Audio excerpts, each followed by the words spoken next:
right, the whole world is talking about what's going on with Diddy and the charges that he's facing in this criminal case in New York City at the moment. So we want to get somebody that's a real professional in this space to kind of break some things down for us. And we have attorney James Walker on the line right now. Good morning, sir. How are you? Good morning. I'm well. Good morning. Awesome.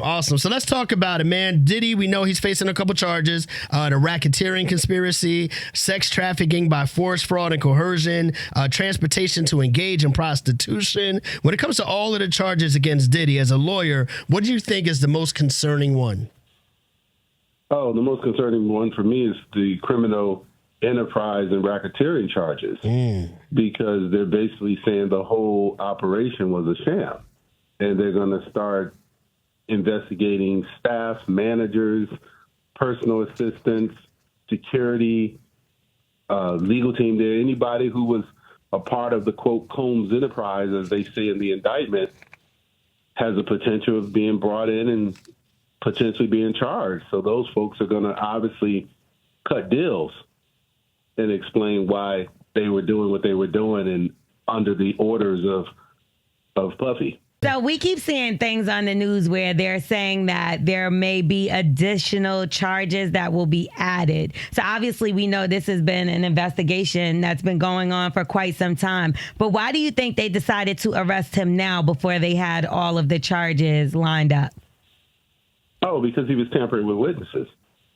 He was calling people and trying to, in essence, get women allegedly to say this is consensual. Right. And this was not what the press is reported to be or what the investigators are reported to be. And remember, they sent out 300 subpoenas. They've talked to 51 people. Yeah. So as they talk to the other 250 or so, other things are going to come out, and they're going to probably try to add more charges. Wow. Damn. And more people are going to cut deals. So it's going to be interesting to see. Even today's hearing about his bail. He's put up his plane, he's put up his house, he's put up $50 million, he's put up his children, their passports, his mom.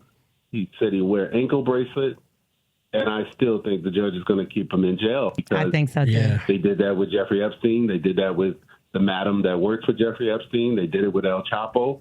They're going to try to make Sean Combs, a.k.a. Puffy, into a major head of a criminal enterprise. I mean, he's definitely on the level of those people that you named as far as when it comes to wealth. And we seen with the Kalina story that he allegedly called her 54 times. So that makes sense now, the witness tampering. Yeah. And they have tapes of him talking to these witnesses after, the grand jury indictment started. They have information to show the judge that, hey, look, this is why he's dangerous. Right. He's going to put coercion and threats on different people if we leave him out here. So if you were Diddy's lawyer, right, and all of these things that he's facing, plus on top of that, he's a worldwide celebrity, how would that affect you, like, in terms of, like, you being able to do your job? Does that really change how you have to go about doing your work? Oh, it totally changes. First thing I would have told him when Cassie came forward, we would have had to pay her off way, way ahead of her filing the suit. Mm-hmm. Someone didn't tell him the impact of her filing the suit, or they told him he didn't listen. Because her filing her suit started a domino effect with 8 other lawsuits. Right. And then the criminal indictments, and then the video comes out. He lies about it at first. Then he says, okay, I did do it. And the problem here is this was 8 years ago. If he had just day one, if I were advising him, I would have said, day one, come out strong. Yes, that happened 8 years ago. I'm sorry. I'm trying to make it right with her. I'm going to bless her family. I'm going to take care of this. Don't let it get to a lawsuit or a video coming out. Right. If he had owned it up front, when the video comes out, he can say, I already acknowledged this. Right, because now he doesn't look honest.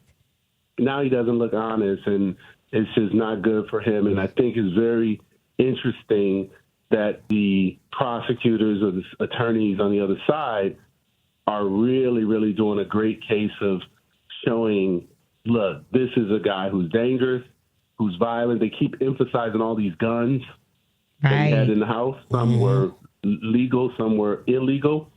So they keep pointing out, look, this is a real dangerous guy. Right, because a man of his stature, why would he need guns that with the serial number scratched off? It's like you have plenty of money to pay for protection, security. Proper security. Yeah, what are you doing with these broken down in your closet? But like, okay, you talked about the bail situation and him putting up all that stuff, but still being denied. What can you take from that? Because we see guys like Donald Trump, who has numerous different charges in numerous different states, and he's allowed to move around, and he has serious charges as well, RICO charges and all kind of things. Sure, why is it that he's granted bail and not?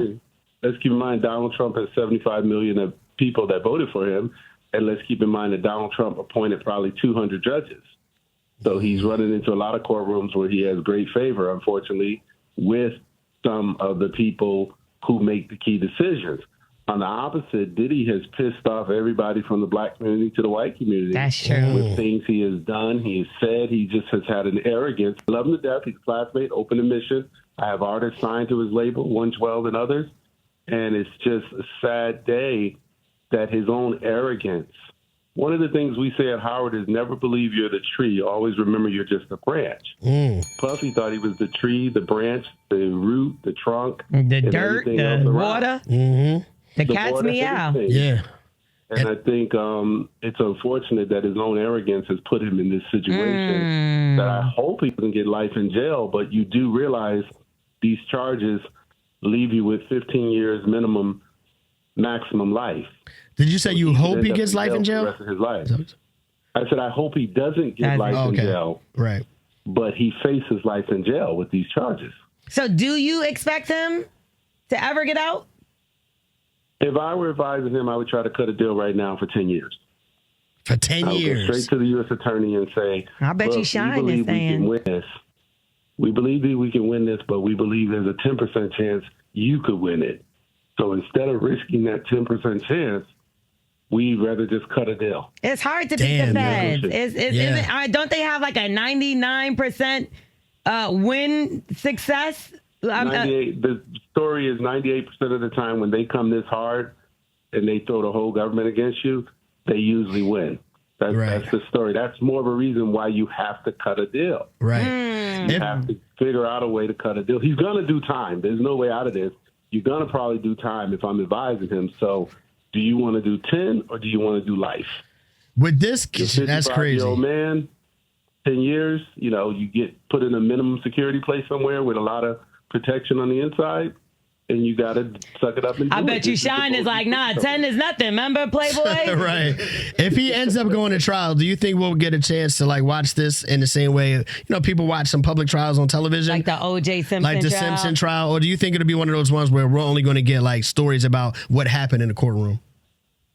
I think his team will push that it be held privately, but the U.S. attorney will probably want it to be public because they want to expose him for who they believe he is. So I think it's 50-50.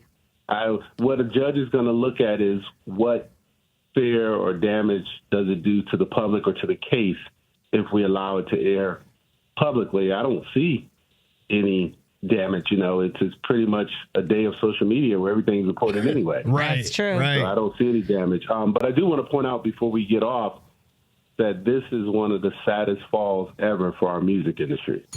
I've been in the industry about 30 years, and I don't think we've seen anyone fall like this. Now, people keep comparing it to R. Kelly, but R. Kelly didn't have the power of a billionaire.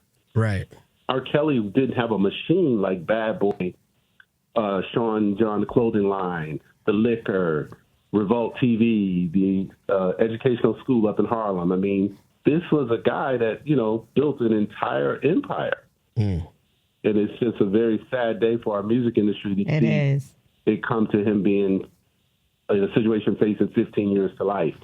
He's done some horrific things that he should pay a price for, but I don't know if life in jail is the right remedy for what he's done here. And I know some people will take my head off, and I know I'm biased because we all went to Howard together. Yeah. And he's always been this brilliant promotional marketing talent, but just a little wild on the outside in terms of finding himself in these moments. I went to the trial with him and Shine. Johnny Cochran was a mentor. Terry Williams was a publicist for Puffy and advised us from time to time. And I went to the trial then you hope at that time he would have learned his lesson. Right. Right. Exactly. But it seems like he didn't get it from there. He didn't get it from the 9 people that died at City College. He didn't get it from various other run-ins he had with the law. Right. That this is the final, okay, the cat has 9 lives. Well, you just hit number 10. Yeah. Hustlers, we've been talking to our guy, attorney James Walker, breaking down some of the details in the Diddy case and what to expect and what to pay attention to. We appreciate your time, bro, man. Thank you for checking in with us today. Thank you all. We are the Morning Hustle.